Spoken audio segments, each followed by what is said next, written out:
Pamilya ni Nora Honor, may pakiusap sa mga Noranians.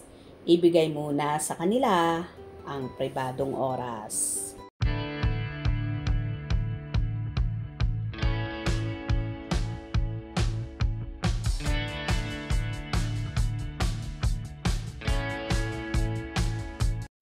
Sa May 21 pa ang kaarawan ng superstar national artist na si Nora Honor. Pero ngayon pa lamang ay may pakiusap na ang mga anak ni Guy sa mga Noranians na sana ibigay muna sa kanila ang pribadong oras upang makapiling nila ng matagal ang kanilang ina.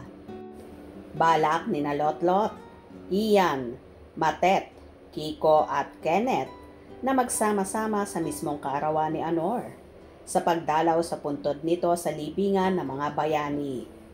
Dito nila ise-celebrate ang kaarawan ng nag-iisang superstar. Pwede naman daw dumalaw ang mga Noranian sa hapon mula 4 p.m. pagkatapos ng gagawing birthday celebration ng mga anak nila Honor sa libingan ng mga bayani. Well, iba naman ang plano ni John Rendez sa kaarawan ni Nora. Sa May 21 sa hometown ni Honor sa Iriga, Camarines Sur, siya pupunta para sa kaarawan ng superstar. At maging sa 40 days ng kamatayan ni Honor, sa May 25 ay sa Iriga pa rin niya balak pumunta. Kilala na rin naman si John ng mga kababayan ng superstar. Nakakasama siya noon ni Nora kapag nagtutungo ito sa Iriga City para bisitahin ang kanyang mga lupain.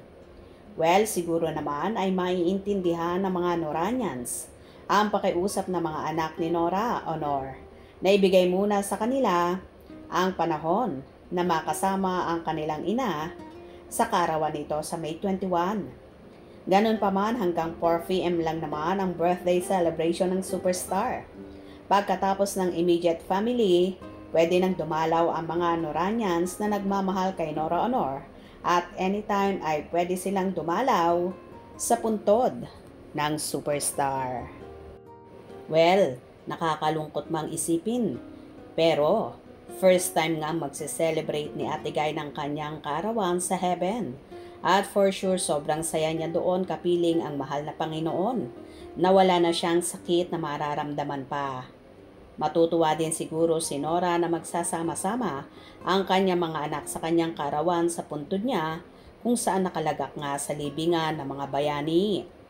Sana naman ay makinig at sumunod ang mga taga-suporta ni Superstar na ibigay muna sa mga anak ang mahaba at pribadong oras para makasama nila ang namayapang national artist at superstar na si Ate Guy. Happy birthday Ate Guy in heaven. Kung nagustuhan nyo ang video na ito, comment down below.